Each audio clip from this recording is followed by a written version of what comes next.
Hey guys, welcome to LiveBible. We are live here in Ottawa, Kansas. I am your lone reader for tonight, John Jared Hawks, and we are starting. Yesterday we left off at Leviticus chapter 10, and tonight we are starting up in Leviticus chapter 11. Then the Lord said to Moses and Aaron, "Give the following instructions to the people of Israel. Of all the land animals, these are the ones that you may use for food. You may eat any animal that has completely split hooves and chews the cud. You may not, however, eat the following animals that have split hooves or that chew cud, but not both. The camel chews the cud but does not have split hooves, so it is ceremonially unclean for you. The hyrax chews the cud but does not have a split hooves, so it is unclean. The hare chews the cud but does not have split hooves, so it is unclean. The pig has evenly split hooves but does not chew the cud, so it is unclean. You may not eat the meat of these animals or even touch their carcasses. They are ceremonially unclean for you. Of all the marine animals, these are the ones you may use for food. You may eat anything from the water that has both fins and scales, whether taken from salt water or from streams. But you must never eat animals from the sea or from rivers that do not have both fins and scales. They are detestable to you. This applies to both to little creatures that live in shallow water and to all creatures that live in deep water. They will always be detestable to you. You must never eat their meat or even touch their dead bodies. Any marine animal that does not have both fins and scales is detestable to you. These are the birds that are detestable to you. You must never eat them: the griffin vulture, the bearded vulture, the black vulture, the kite, falcons of all kinds, ravens of all kinds, the eagle owl, the short-eared owl, the seagull, hawks of all kinds, the little owl, the cormorant, the great owl, the barn owl, the desert owl, the Egyptian vulture, the stork, herons of all kinds, the hoopoe, and the bat. You must not eat winged insects that walk along the ground. They are detestable to you. You may, however, eat winged insects that walk along the ground and have jointed legs so they can jump.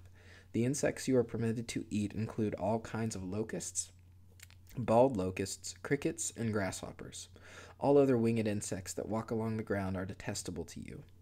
The following creatures will make you ceremonially unclean. If any of you touch their carcasses, you will be defiled until evening. If you pick up their carcasses, you must wash your clothes, and you will remain defiled until evening. Any animal that has split hooves that are not evenly divided or that does not chew the cud is unclean for you. If you touch the carcass of such an animal, you will be defiled. Of the animals that walk on all fours, those that have paws are unclean. If you touch the carcass of such an animal, you will be defiled until evening. If you pick up its carcass, you must wash your clothes, and you will remain defiled until evening. These animals are unclean for you. Of the small animals that scurry along the ground, these are unclean for you: the mole rat, the rat, large lizards of all kinds, the gecko, the monitor lizard, the common lizard, the sand lizard, and the chameleon. All these small animals are unclean for you. If any of you touch the dead body of such an animal, you will be defiled until evening. If such an animal dies and falls on something, that object will be unclean. This is true whether the object is made of wood, cloth, leather, or burlap. Whatever its used, you must dip it in water, and it will remain defiled until evening. After that, it will be ceremonially clean and may be used again. If such an animal falls into a clay pot, everything in the pot will be defiled, and the pot must be smashed. If the water from such a container spills on any food, the food will be defiled, and any beverage in such a container will be defiled. Any object on which the carcass of such an animal falls will be defiled. If it is an oven or a hearth, it must be destroyed, for it is defiled, and you must treat it accordingly. However, if the carcass of such an animal falls into a spring or cistern, the water will still be clean, but anyone who touches the carcass will be defiled. If the carcass falls on seed grain to be planted in the field, the seed will be considered clean. But if the seed is wet when the carcass falls on it, the seed will be defiled. If an animal you are permitted to eat dies and you touch its carcass, you will be defiled until evening. If you eat any of its meat or carry away its carcass, you must wash your clothes, and you will remain defiled until evening. All small animals that scurry along the ground are detestable, and you must never eat them. This includes all animals that slither along on their bellies, as well as those with 4 legs and those with many feet. All such animals that scurry along the ground are detestable, and you must never eat them.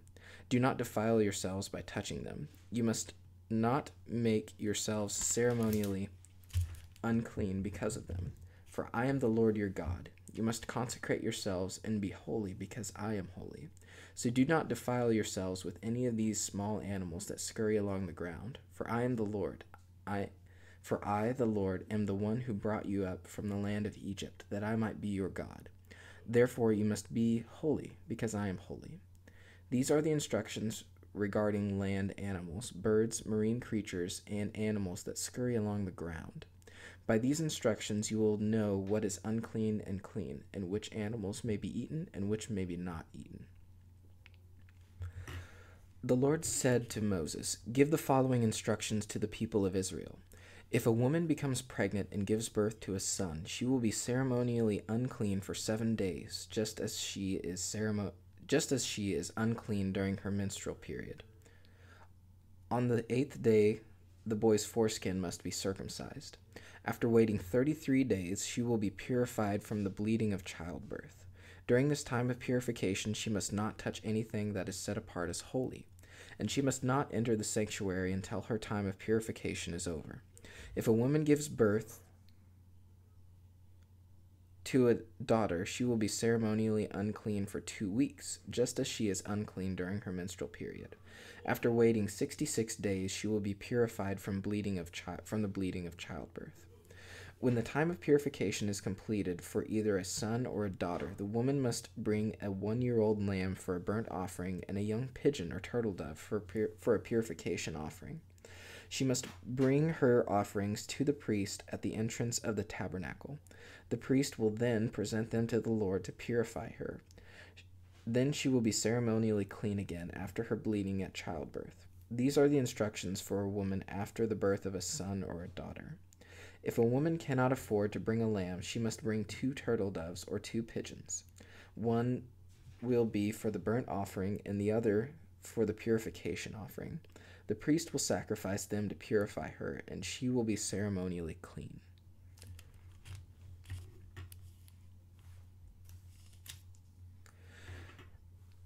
Leviticus chapter 13. The Lord said to Moses and Aaron, "If anyone has a swelling or a rash or discolored skin that might develop into a serious skin disease, that person must be brought to Aaron the priest or to one of his sons. The priest will examine the affected area of the skin. If the hair on the affected area has turned white and the problem appears to be more than skin deep, it is a serious skin disease, and the priest who examines it must pronounce the person ceremonially unclean. But if the affected area of the skin is only a white discoloration and does not appear to be more than skin deep, and if the hair on the top has not turned white, the priest will quarantine the person for 7 days. On the 7th day, the priest will make another examination. If he finds the affected area has not changed and the problem has not spread on the skin, the priest will quarantine the person for 7 more days. On the 7th day, the priest will make another examination. If he finds the affected area has faded and has not spread, the priest will announce the person ceremonially clean. It was only a rash. The person's clothing must be washed, and the person will be ceremonially clean. But if the rash continues to spread after the person has been examined by the priest and has been pronounced clean, the infected person must return to be examined again. If the priest finds that the rash has spread, he must pronounce the person ceremonially unclean, for it is indeed a skin disease. Anyone who develops a serious skin disease must go to the priest for an examination. If the priest finds a white swelling on the skin and some hair on the spot has turned white, and there is an open sore on the affected area, it is a chronic skin disease, and the priest must announce the person ceremonially unclean. In such cases, the person need not be quarantined, for it is obvious that the skin is defiled by the disease. Now suppose the disease has spread all over the person's skin, covering the body from head to foot. When the priest examines the infected person and finds that the disease covers the entire body, he will pronounce that person ceremonially clean. Since the skin has turned completely white, the person is clean. But if any open sores appear, the infected person will be pronounced ceremonially unclean. The priest must make his pronouncement as soon as he sees an open sore, since open sores indicate the presence of a skin disease. However, if the open sores heal and turn white like the rest of the skin, the person must return to the priest for another examination. After the affected areas have indeed turned white, the priest will then pronounce the person ceremonially clean by declaring, "You are clean." If anyone has a boil on the skin that has started to heal, but a white swelling or a reddish-white spot develops in its place, that person must go to the priest to be examined. If the priest examines it and finds it to be more than skin deep, and if the hair in the affected area has turned white, the priest must announce the person ceremonially unclean. The boil has become a serious skin disease. But if the priest finds no white hair on the affected area and the problem appears to be no more than skin deep and has faded, the priest must quarantine the person for 7 days. If during that time the affected area spreads on the skin, the priest must pronounce the person ceremonially unclean, because it is a serious skin disease. But if the area grows no larger and does not spread, it is merely the scar from the boil, and the priest will pronounce the person ceremonially clean. If anyone has suffered a burn on the skin and the burned area changes color, becoming either reddish white or shiny white, the priest must examine it. If he finds that the hair on the affected area has turned white and the problem appears to be more than skin deep, a skin disease has broken out on the burn, the priest must then announce the person ceremonially unclean, for it is clearly a serious skin disease. But if the priest finds no white hair on the affected area and the problem appears to be no more than skin deep and has faded, the priest must quarantine the infected person for 7 days. On the 7th day, the priest must examine the person again.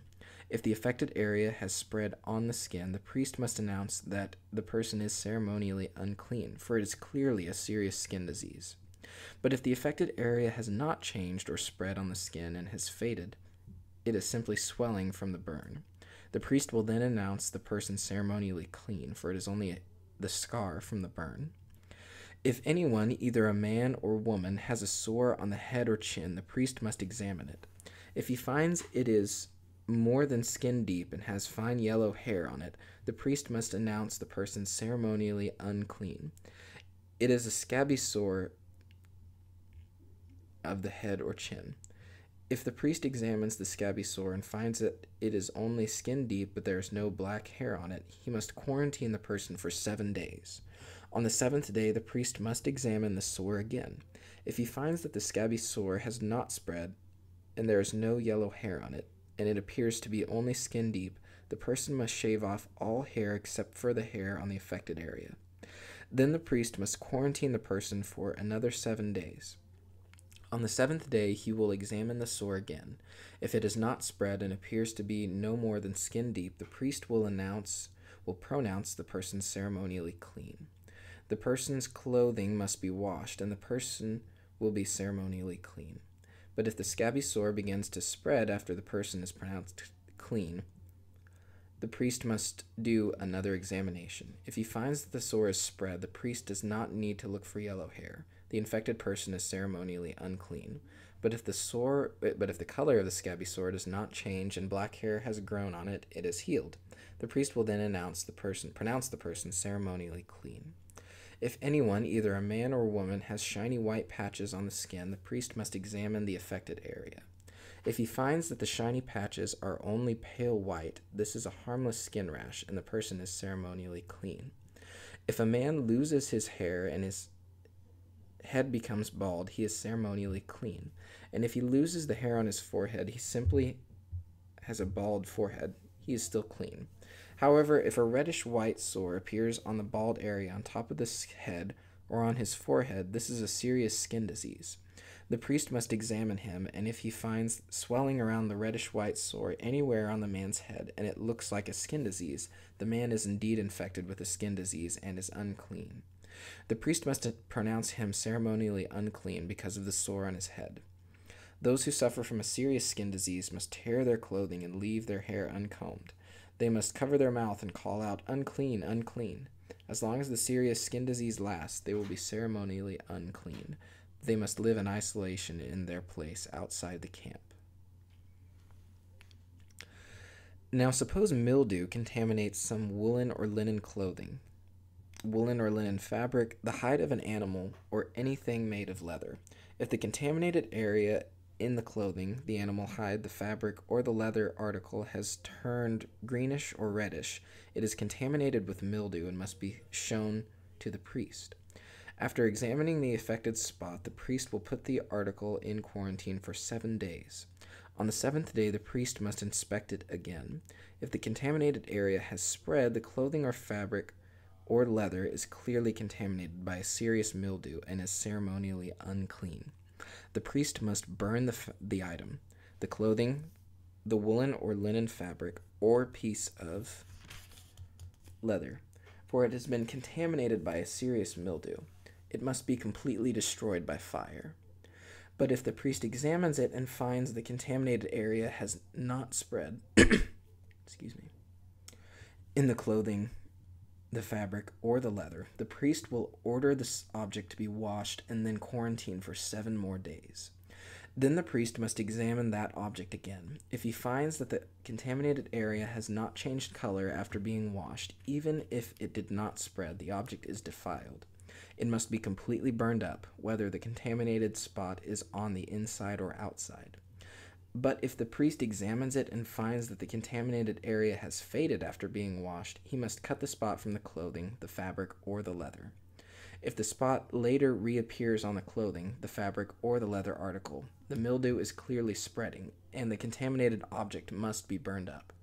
But if the spot disappears from the clothing, the fabric, or the leather article after it has been washed, it must be washed again. Then it will be ceremonially clean. These are the instructions for dealing with mildew that contaminates woolen or linen clothing or fabric or anything made of leather. This is how the priest will determine whether these items are ceremonially clean or unclean. Leviticus chapter 14. And the Lord said to Moses, "The following instructions are for those seeking ceremonial purification from a skin disease. Those who have been healed must be brought to the priest, who will examine them at a place outside the camp. If the priest finds that someone has been healed of a serious skin disease, he will perform a purification ceremony, using 2 live birds that are ceremonially clean, a stick of cedar, some scarlet yarn, and a hyssop branch. The priest will order that 1 bird be slaughtered over a clay pot filled with fresh water. He will take the live bird, the cedar stick, the scarlet yarn, and the hyssop branch, and dip them into the blood of the bird that was slaughtered over the fresh water. The priest will then sprinkle the blood of the dead bird 7 times on the person being purified of the skin disease. When the priest has purified the person, he will release the live bird in the open field to fly away. The persons being purified must then wash their clothes, shave off all their hair, and bathe themselves in water. Then they will be ceremonially clean and may return to the camp. However, they must remain outside their tents for 7 days.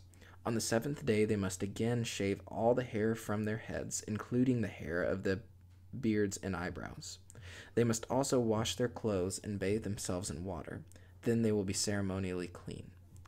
On the 8th day, each person being purified must bring 2 male lambs and a 1-year-old female lamb, all with no defects, along with a grain offering of 6 quarts of choice flour moistened with olive oil, a cup of olive oil. Then the officiating priest will present that person for purification, along with the offerings, before the Lord at the entrance of the tabernacle. The priest will take 1 of the male lambs and the olive oil and present them as a guilt offering, lifting them up as a special offering before the Lord. He will then slaughter the male lamb in the sacred area where sin offerings and burnt offerings are slaughtered. As with the sin offering, the guilt offering belongs to the priest. It is a most holy offering. The priests will then take some of the blood of the guilt offering and apply it to the lobe of the right ear, the thumb of the right hand, and the big toe of the right foot of the person being purified. Then the priest will pour some of the olive oil into the palm of his own left hand. He will dip his right finger into the oil in his palm and sprinkle some of it with his finger 7 times before the Lord. The priest will then apply some of the oil in his palm over the blood from the guilt offering that is on the lobe of the right ear, the thumb of the right hand, and the big toe of the right foot of the person being purified. The priest will apply the oil remaining in his hand to the head of the person being purified. Through this process, the priest will purify the person before the Lord. Then the priest must present the sin offering to purify the person who is cured of the skin disease. After that, the priest will slaughter the burnt offering and offer it on the altar along with the grain offering. Through this process, the priest will purify the person who is healed, and the person will be ceremonially clean. But anyone who is too poor and cannot afford these offerings may bring 1 male lamb for a guilt offering to be lifted up as a special offering for purification. The person must also bring 2 quarts of choice flour moistened with olive oil for the grain offering and a cup of olive oil. The offering must also include 2 turtle doves or 2 young pigeons, whichever the person can afford. One of the pair must be used for the sin offering and the other for a burnt offering. On the 8th day of the purification ceremony, the person being purified must bring the offerings to the priest in the Lord's presence at the entrance of the tabernacle. The priest will take the lamb for the guilt offering along with the olive oil and lift them up as a special offering to the Lord. Then the priest will slaughter the lamb for the guilt offering. He will take some of its blood and apply it to the lobe of the right ear, the thumb of the right hand, and the big toe of the right foot of the person being purified. The priest will also pour some of the olive oil into the palm of his own left hand. He will dip his right finger into the oil in his palm and sprinkle some of it 7 times before the Lord. The priest will then apply some of the oil in his palm over the blood from the guilt offering that is on the lobe of the right ear, the thumb of the right hand, and the big toe of the right foot of the person being purified. The priest will apply the oil remaining in his right hand to the head of the person being purified. Through this process, the priest will purify the person before the Lord. Then the priest will offer the 2 turtle doves or 2 young pigeons, whichever the person can afford. One of them is for a sin offering, and the other for a burnt offering, to be presented along with the grain offering. Through this process, the priest will purify the person before the Lord.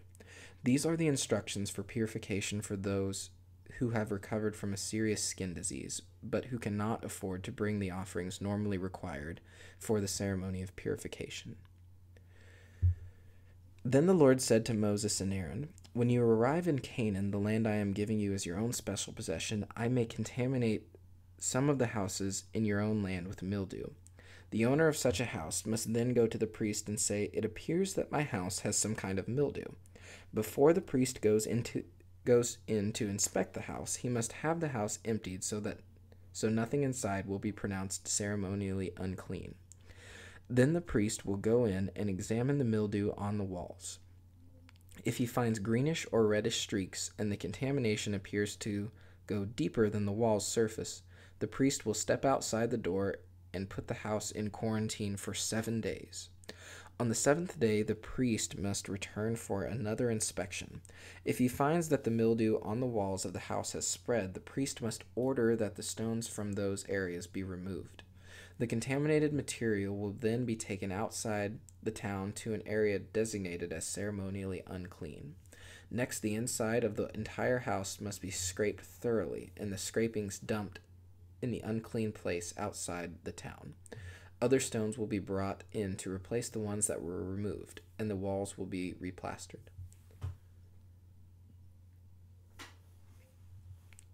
But if the mildew reappears after all the stones have been replaced and the house has been scraped and replastered, the priest must return and inspect the house again. If he finds that the mildew has spread, the walls are seriously contaminated with a serious mildew, and the house If he finds that the mildew has spread, the walls are clearly contaminated with a serious mildew, and the house is defiled. It must be torn down, and all its stones, timbers, and plaster must be carried out of town to the place designated as ceremonially unclean. Those who enter the house during the period of quarantine will be ceremonially unclean until evening. And all who sleep or eat in the house must wash their clothing. But if the priest returns for his inspection and finds that the mildew has not reappeared in the house after the fresh plastering, he will pronounce it clean because the mildew is clearly gone. To purify the house, the priest must take 2 birds, a stick of cedar, some scarlet yarn, and a hyssop branch. He will slaughter one of the birds over a clay pot filled with fresh water. He will take the cedar stick, the hyssop branch, the scarlet yarn, and the live bird, and dip them into the blood of the slaughtered bird and into the fresh water. Then he will sprinkle the house 7 times. When the priest has purified the house in exactly this way, he will release the live bird in the open fields outside the town. Through this process, the priest will purify the house, and it will be ceremonially clean. These are the instructions for dealing with serious skin diseases, including scabby sores and mildew, whether on clothing or in a house, and a swelling on the skin, a rash, or discolored skin. This procedure will determine whether a person or an object is ceremonially clean or unclean. These are the instructions regarding skin diseases and mildew. Leviticus chapter 15. The Lord said to Moses and Aaron, "Give the following instructions to the people of Israel. Any man who has a bodily discharge is ceremonially unclean. This defilement is caused by his discharge, whether the discharge continues or stops. In either case, the man is unclean. Any bed on which the man with the discharge lies, and anything on which he sits, will be ceremonially unclean. So if you touch the man's bed, you must wash your clothes and bathe yourself in water, and you will remain unclean until evening. If you sit where the man with the discharge has sat, you must wash your clothes and bathe yourself in water, and you will remain unclean until evening. If you touch the man with the discharge, you must wash your clothes and bathe yourself in water, and you will remain unclean until evening. If the man spits on you, you must wash your clothes and bathe yourself in water, and you will remain unclean until evening. Any saddle blanket on which the man rides will be ceremonially unclean. If you touch anything that was under the man, you will be unclean until evening. You must wash your clothes and bathe yourself in water, and you will remain unclean until evening. If the man touches you without first rinsing his hands, you must wash your clothes and bathe yourself in water, and you will remain unclean until evening. Any clay pot the man touches must be broken, and any wooden utensil he touches must be rinsed with water. When the man with the discharge is healed, he must count off 7 days for the period of purification. Then he must wash his clothes and bathe himself in fresh water, and he will be ceremonially clean. On the 8th day he must get 2 turtle doves or 2 young pigeons, and come before the Lord at the entrance of the tabernacle, and give his offering to the priest. The priest will offer 1 bird for a sin offering, and the other for a burnt offering. Through this process, the priest will purify the man before the Lord for his discharge. Whenever a man has an emission of semen, he must bathe his entire body in water, and he will remain ceremonially unclean until the next evening. Any clothing or leather with semen on it must be washed in water, and it will remain unclean until evening. After a man and a woman have sexual intercourse, they must each bathe in water, and they will remain unclean until the next evening. Whenever a woman has her menstrual period, she will remain ceremonially unclean for 7 days. Anyone who touches her during that time will be unclean until evening. Anything on which the woman lies or sits during the time of her period will be unclean. If any of you touch her bed, you must wash your clothes and bathe yourself in water, and you will remain unclean until evening. If you touch any object she has sat on, you must wash your clothes and bathe yourself in water, and you will remain unclean until evening. This includes her bed or any other object she has sat on. You will be unclean until evening if you touch it. If a man has sexual intercourse with her and her blood touches him, her menstrual impurity will be transmitted to him. He will remain unclean for 7 days, and any bed on which he lies will be unclean. If a woman has a flow of blood for many days that is unrelated to her menstrual period, or if the blood continues beyond the normal period, she is ceremonially unclean. As during her menstrual period, the woman will be unclean as long as the discharge continues. Any bed she lies on and any object she sits on during that time will be unclean, just as during her normal menstrual period. If any of you touch these things, you will be ceremonially unclean. You must wash your clothes and bathe yourself in water, and you will remain unclean until evening. When the woman's bleeding stops, she must count off 7 days. Then she will be ceremonially clean. On the 8th day, she must bring 2 turtle doves or 2 young pigeons and present them to the priest at the entrance of the tabernacle. The priest will offer one for a sin offering and the other for a burnt offering. Through this process, the priest will purify her before the Lord for the ceremonial impurity caused by her bleeding. This is how you will guard the people of Israel from ceremonial uncleanliness. Otherwise, they would die, for their impurity would defile my tabernacle that stands among them.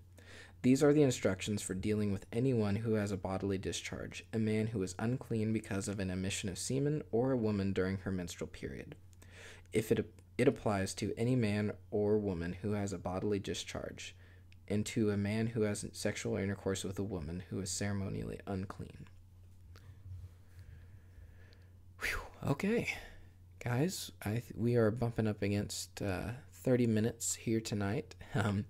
We covered a lot of interesting subject matter, and if it's leaving you with questions, like it is me, I highly recommend you go and check out www.thebibleproject.com. They've got some great explainer videos for subject material that we are covering tonight, as well as explainer videos covering the whole Bible, start to finish, as well as themes in the Bible. So go check them out, www.thebibleproject.com. We're not affiliated with them or anything. They just produce some great content, and we like to point people towards them.